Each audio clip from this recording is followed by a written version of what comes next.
Ogun State, including video mi ẹ̀gbọ́n. We have 20.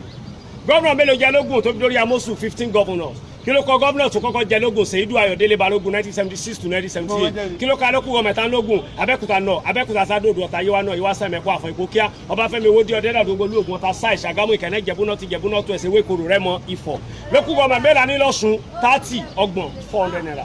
Governor mélòó jẹ lọ́sùn àbẹ̀lẹ̀ oúnjẹ abẹ́.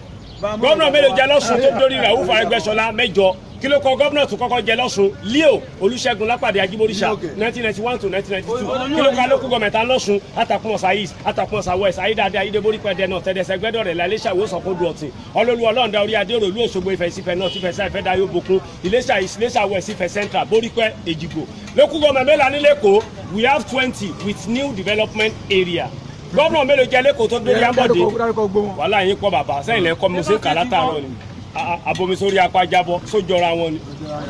iṣẹ́ ìtú ẹ̀kẹ́ èlóǹwé yẹn gangan lọ́rọ̀. 400 mo ti gbé 400 kí ló kọ gómìnà tó kọ́kọ́ jẹ l'Ékòó Mobọ́lájí Johnson 1967 to 1975. ìgbà ni wọ́n tẹ̀lú Èkó dó wọ́n tẹ̀lú ní 1600 ó ti pé 417 years Kano 999 years Ọ̀yọ́ 643 Ògùn 325 years. àwọn wo ni wọ́n tẹ̀lú Èkó dó àwọn Ẹdó ni. Kí ló kọ tó kọ́kọ́ tẹ̀lú Èkó dó gbàrà Àṣìpa àti Benin ló ti wá kò ń sọ bá o ó dàbí intermediary láàrin àtọ́ba Benin bẹ́ẹ̀ ọmọ ọba Benin ni ó dẹ̀ jẹ́ fún 27 years ó kú ní 1630 ọmọ rẹ̀ Àdó ó gbé ní 1630 ó jẹ́ di 1669 ọba Gábáró ó gbé ní 1669 ó jẹ́ di 1704 ọba Akínṣemọ́yìn 1704 ó jẹ́ di 1712 Ìṣùgbàyí 1712 ó jẹ́ di 1715 Kútèrè ìyẹn gbé láàrin ọdún kan kó tó dúpọ́ lógun Kútèrè gbé gbogbo ọba tó ti jẹ l'Ékòó báyìí tó dórin Akíolú 21 bẹ̀ láti 1 to 15 wọ́n ṣe Christian wọ́n ṣe Muslim ẹlẹ́sìn àbáláyé ni wọ́n. The first Christian ọba tó kọ́kọ́ jẹ l'Ékòó ọba Olúṣì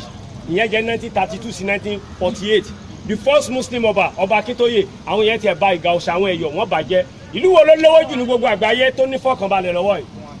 Amẹ́ríkà ni. ṣe dènàpín tẹ́lẹ̀tẹ́lẹ̀ Luxembourg ló lówó jù nítòsí Germany bọ́ báyìí Qatar ní Arab country. Ìlú wo ló rẹwà jù? The most beautiful country. Ìlú ẹ fine bẹ́ẹ̀ ó kéré population bí wọ́n ṣe pọ̀ tó wọ́n tó Yànà Pàjá ọlọ́pàá tó wà nílùú ẹ̀wọ̀n ju 350 lọ ọlọ́pàá tó wà Yànà Pàjá lásán àtẹ̀ntó wọṣọ àtẹ̀ntí ò wọṣọ àtẹ̀ntí ti lé dànù tó ń ta bàbá Ìjẹ̀bú wọ́n lé ní 3000 wọ́n tà nìyẹn. Ìlú wo ló kù ṣẹ́jú lágbàáyé? The poorest country in the world márùn ní gbogbo ẹ̀ Áfíríkà ní márùn. Ìlú wo ló lówó jù láfíríkà? 10 ni Equatorial Guinea Mauritius South Africa Libya Botswana Tunisia Chile Algeria Namibia Gabon. ọkùnrin olólùwọ́ lẹ́nu yín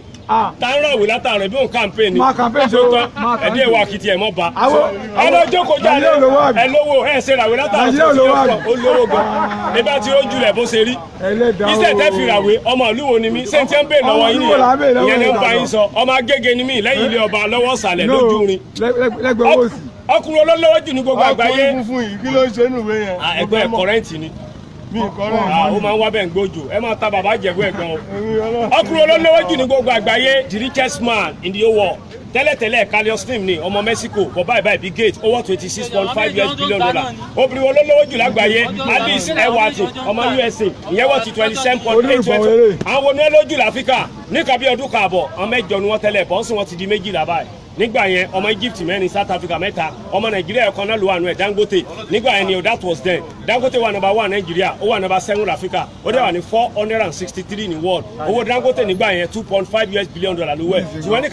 ní kàbí oṣù mẹ́wàá ní 2010 Dangote ti wà number 1 Africa ó wà number 51 ní world owó ẹ̀ wọ́n to $13.8 billion ní kàbí oṣù mẹ́wàá ó tún wà number 47 owó ẹ̀ tó wọ́n to $14.3 billion ní kàbí oṣù méje ó wà number 25 owó ẹ̀ tó wọ́n to $16.1 bọ́ǹsìn Dangote to wà number 22 báyìí owó Dangote sí $20.2 billion. Michael Adenuga Glo ló wà number 2 Nàìjíríà ó wà number 7 Africa ó dẹ̀ wà ní 150 ní world owó ẹ̀ wọ́n to $8.5 billion. Mark Zuckerberg gbọ̀bọ̀ tó ní Facebook ọmọ 30 years ó sẹ̀ kú òlẹ́kọ̀ọ́ ní last month ní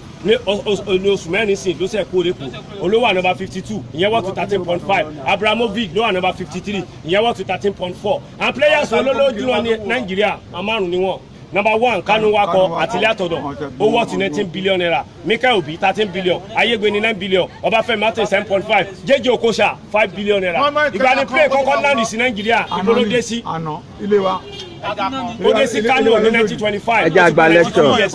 yí àtẹ́bí Ṣàgàrí gangan nìyẹn yí àtẹ́bí Ṣàgàrí yẹn yí àgangan Lògúndé tó ṣe tíátà tó bẹ̀rẹ̀ primary school CMS Grammar School tó wà lẹ́kọ̀ọ́ ìgbà náà dá sílẹ̀ 1859 wọn kì í gbá penalty kick tẹ́lẹ̀ ìgbà náà introduce sínú ball 1888 ìgbà náà sọ bọ́ọ̀dì Olympic event ẹ̀ ń kó lé lórí 1908 ní ọdún kan ló gbà lọ́wọ́ Awólọ́wọ̀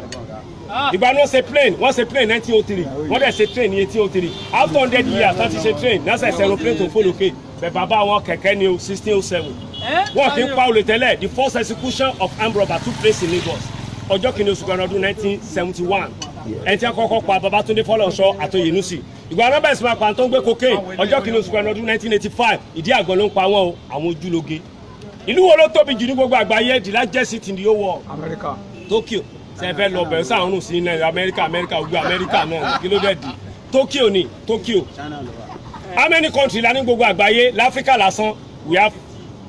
have 54 wàsá but láfíríkà ní gbogbo àgbáyé rà we have 192 only 150 má bínú 192 countries 400 naira tẹ́ bá jí fóònù yín lọ bá lẹ́sẹ̀ lè bàjẹ́ mẹ́rin tó jí lọ lọ́wọ́ bẹ́ẹ̀ ni ẹ lo láì mẹ́jọ kò ní ṣiṣẹ́ bá lẹ́sẹ̀ lè dí ìpẹ̀lẹ́ tó bá ń flash nọ́mbà yín lẹ́ẹ̀mẹ́wàá kò bá hide nọ́mbà ẹ jẹ́jọ́ hide ẹ̀ fún ọ bí ìyá ẹ̀ rí lẹ́yìn ló máa stop ẹ̀ ẹ mú fóònù yín kẹtẹ star 21/74 kẹ́ni ẹni 1000 ní àkáǹtì tó bá flash lákọ̀ọ́kọ́ wọ́n máa já 40 naira tó bá flash lẹ́ẹ̀kejì 40 naira tó bá flash lẹ́ẹ̀márùn ní 1000 tí ó tètè mọ̀ àròpọ̀ ń ṣe kà ní tó bá máa orí fóònù ẹ̀ báyìí owó àpò 800 anytime tó bá rí nọ́mbà yín báyìí inú kó máa sá fún àbí kó dìdí tẹ̀ dànù báyìí lẹ́sẹ̀ lè fi ansẹ̀ tí ń ṣí mọ́tò tẹ́ bá ti kọ́kọ́ lọ́mọ́nu mọ́tò ẹ jọ o mọ́tò ẹ gbọ́dọ̀ jẹ́ mọ́tò tó jẹ́ ilẹ̀ ní tó ní remote control tó tún wá ní central lock pẹ̀lú tracker kò ń ṣe mọ́tò tẹ́ fi ń kó fùfú àbọ̀gẹ́dẹ̀ o ẹ má lọ tra láti pa o báyìí lẹ́sẹ̀ lè mọ́nítọ̀ ìyàwó lórí fóònù tó bá ní boyfriend níta ìyẹn ń dalé ru obìnrin mi máa kúrọ́ fọ́kọ ẹ̀ á lè travel Abẹ́òkúta ó lè má kọjá kó wàhálà yín pọ̀ ẹni tó kọrin tó rin odò ó náà fetí ara ẹ̀ gbọ́ èwo ni Ọlọ́run ti mú ọ sí Ọlọ́run ò gbọ́ ni torí ẹ̀yàn from blue tí fóònù ìyàwó bá ti rìn gbà ẹ̀ tí náà máa dún bọ̀ tí ìyàwó yóò bá gbé ẹ̀ lé gbọ́ o kẹ́ni ẹ̀ wà ní London kó máa pe ìyàwó tó wà lẹ́kọ̀ọ́ tí fóònù ìyàwó bá ti rìn ìgbà tí wọ́n máa bọ̀ sí àwọn yóò bá gbé ẹ̀ lé gbọ́ tí àwọn yóò bá ti lè píkẹ̀ báyìí ẹ̀ ló sà Ọ̀túnba ó ga ẹkúnjọ́ mẹ́ta adẹ̀kọ́ àṣepọ̀dún òjò rọmítẹ́yìn wà ní